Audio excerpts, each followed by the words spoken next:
Hello and welcome back to the Who's He Podcast YouTube channel. And this time I'll be taking a look at the latest episode of The Mandalorian, Chapter 19, The Convert. To be honest, I'm not sure what I just watched. Sure, it picked up from where last week left off, but then it took a left turn into a completely different show before turning back into The Mandalorian again. Basically, Bo-Katan saw the mythosaur and Din didn't, and Bo's not saying that she saw it. Is she going to try and ride this beastie to reclaim Mandalore? Well, who knows. But as they're leaving Bo's gauntlet, they're set upon by TIE interceptors, which leads to a pretty good dogfight with Bo in the gauntlet and Mando and his starfighter. I can't get enough of TIE fighters. I love the noise they make, I love the design. The bad guys get all the good stuff.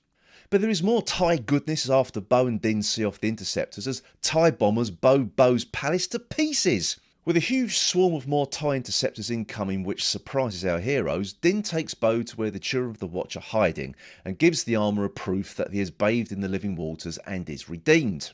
But as Bo-Katan also went into the waters and has kept her helmet on since, the armourer tells her that she's also redeemed and welcomes her to the Watch.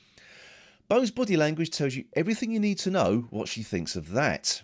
But what I described tops and tails this episode. What happens in between is where this episode takes the left turn.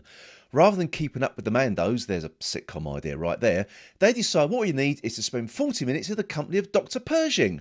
Now, if you've forgotten who he is, he was the scientist who was experimented on Grogu at the bidding of Moff Gideon.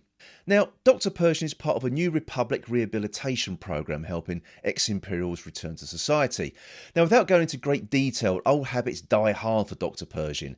He thinks his clone experience can help the New Republic as helped to continue his research by another ex-Imperial, Elia Kane, who we last saw in Season 2 on Moff Gideon's ship. Oh, and talking of Moff Gideon, it was casually dropped into the episode that he had escaped custody. But the problem I have with this portion of the episode is that while it's clearly setting up a plot thread, I'm still really none the wiser what it is. While it was nice to see more of Coruscant, especially the top of the highest mountain that pokes up through a plaza just to show how massive Coruscant is, but we spend a lot of time with Dr. Pershing just adapting to his new life, with Elia Kane showing him around eating a Star Wars ice lolly. But obviously everything is not as it seems, and Dr. Pershing is left with, well, watch it and find out. But all this belongs in a different series, namely Andor. It's like a spy thriller, but it doesn't fit in with the world of The Mandalorian, and for me upset the balance of the episode.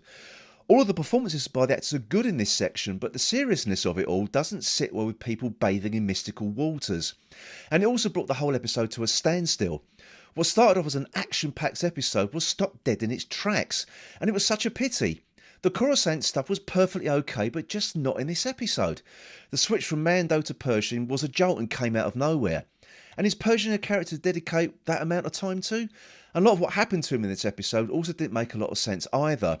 What happened to him basically could have occurred after his initial conversation about wanting to continue his cloning experience. It's such a shame. And one thing that I'm finding troubling, that there is no clear antagonist. As I said last week, is it Bo-Katan? Is it the Pirate King? Or Moff Gideon? And if it is Moff Gideon, what happens to Pershing doesn't really make a lot of sense.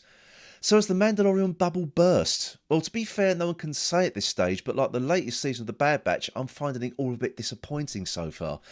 But apart from TIE fighters, which I love, we get another scene of Grogu learning to speak this week, with him trying to say this is the way. I don't know where this is leading, but I'm loving this.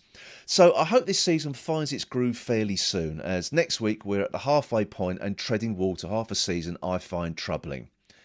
And did you know I love TIE fighters?